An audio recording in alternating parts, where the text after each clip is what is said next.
नमस्कार। आज की कहानी में हम थोड़ा पीछे चलते हैं। उस दौर में जब एक व्यापार करने आई कंपनी ईस्ट इंडिया कंपनी देखते ही देखते भारत के ग्रामीण इलाकों की शासक बन बैठी।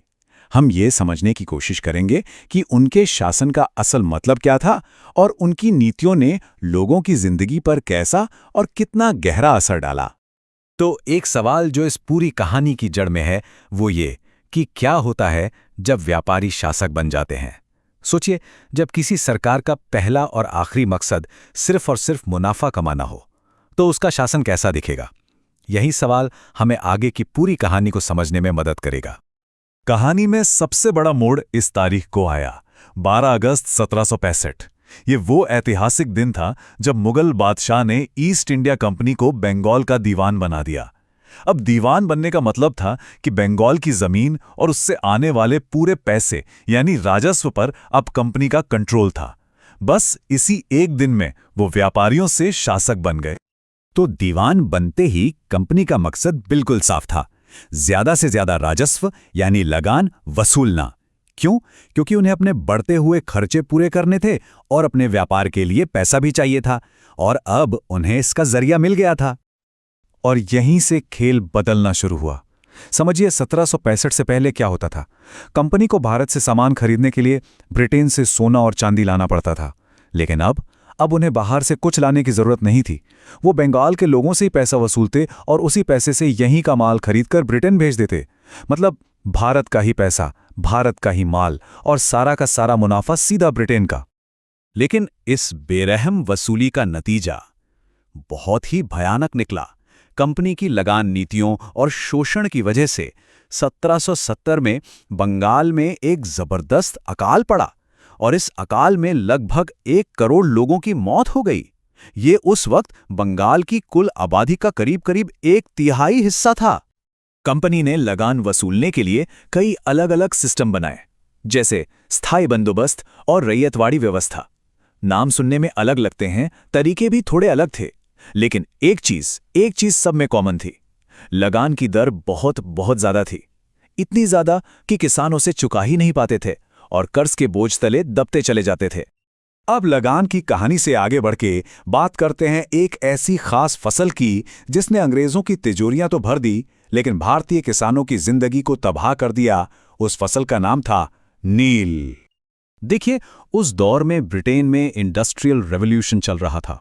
कपड़ा उद्योग आसमान छू रहा था और कपड़ों को रंगने के लिए डाई की जरूरत थी।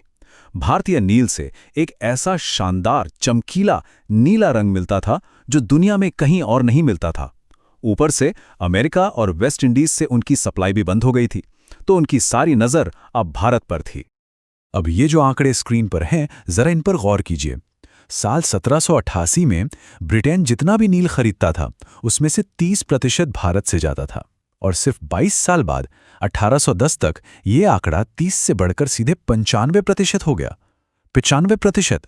इससे अंदाजा लगाया जा सकता है कि भारतीय किसानों पर नील उगाने का कितना जबरदस्त दबाव रहा होगा। अब इतनी बड़ी मांग को पूरा करने के लिए अंग्रेज बागान मालिकों ने जो सिस्टम बनाया वो दरअसल शोषण का एक पूरा चक्र था, एक ऐसा चक्र जिससे निकलना लगभग नामुमकिन था। इस सिस्टम को कहते थे रेयती व्यवस्था।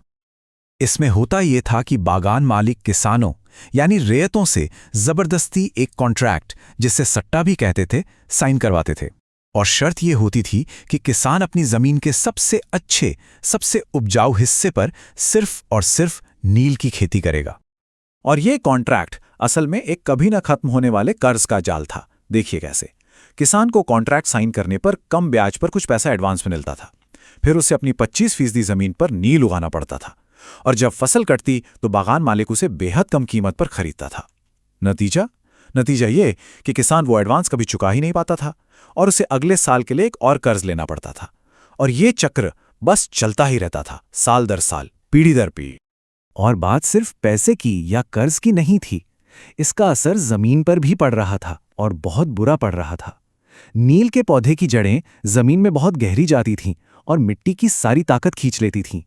इसका मतलब एक बार नील की फसल कटने के बाद उस जमीन पर चावल जैसी खाने पीने की कोई दूसरी फसल उगाना नामुमकिन हो जाता था। तो जब जुल्म और शोषण इतना बढ़ जाए तो उसका अंत होना लाजमी है। आखिरकार किसानों के सब्र का बांध टूट गया और उन्होंने वो किया जिसे आज हम इतिहास में नील विद्रोह के नाम से जानते हैं।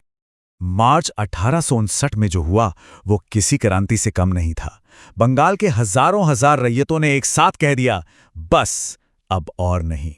उन्होंने नील उगाने से साफ मना कर दिया, बागान मालिकों को लगान देना बंद कर दिया। और इतना ही नहीं, वो तलवारें, भाले, तीर कमान लेकर नील की फैक्ट्रियों पर हमला करने लगे। इस पूरे विद्रोह की हिम्मत और बेबसी को एक किसान हाजी मुल्ला के इन शब्दों में महसूस किया जा सकता है। जब बाद में नील आयोग ने उनसे पूछताछ की तो उन्होंने कहा, मैं भीख मांग लूंगा पर नील नहीं उगाऊंगा। ये शब्द उनकी जिद और उनकी पीड़ा दोनों को दिखाते हैं। अच्छा, इस विद्रोह के कामयाब होने की एक बड़ी वजह यह भी थी कि इसमें सिर्फ गरीब किसान अकेले नहीं थे। गांव के मुखियाओं और यहां तक के कई स्थानीय जमींदारों ने भी उनका साथ दिया। क्यों? क्योंकि वो भी इन अंग्रेज बागान मालिकों की बढ़ती हुई ताकत से तंग आ चुके थे। और एक और बहुत जरूरी बात, वो थी टाइमिंग। ये सब कुछ हो रहा था 1857 की महान क्रांति के ठीक 2 साल बाद। अंग्रेजी हुकूमत 1857 का झटका अभी भूल नहीं पाई थी और वो किसी भी कीमत पर एक और बड़े विद्रोह का खतरा मोल नहीं लेना चाहती थी। शायद इसी डर की वजह से उन्होंने इस बार किसानों की बात सुनी। तो इस विद्रोह का नतीजा क्या निकला, इसकी विरासत, इसकी लेगेसी क्या रही, चलिए समझते हैं। सरकार पर दबाव बना तो उन्होंने एक नील आयोग बनाया और जानते हैं क्या हुआ? आयोग ने बागान मालिकों को ही दोषी पाया। इसके बाद बंगाल में तो नील का उत्पादन लगभग खत्म हो गया। लेकिन कहानी यहां खत्म नहीं हुई। ये बागान मालिक अपना बोरिया बिस्तर उठाकर बिहार चले गए और वहां किसानों का शोषण जारी रखा। और यहीं 1917 में महात्मा गांधी ने इन्हीं नील किसानों के हक के लिए भारत में अपने पहले सत्याग्रह की शुरुआत की, जिसे हम चंपारण आंदोलन के नाम से जानते हैं। तो ये पूरी कहानी हमें आज भी सोचने पर मजबूर करती है। उस औपनिवेशिक काल की आर्थिक नीतियां, जहां मुनाफे के लिए किसानों को एक खास फसल उगाने और कर्ज के जाल में फंसाने पर मजबूर किया गया, क्या उसकी परछाई आज भी हमारे कृषि समाज पर, हमारे गांवों पर दिखाई नहीं देती? इस पर सोचना बहुत जरूरी है।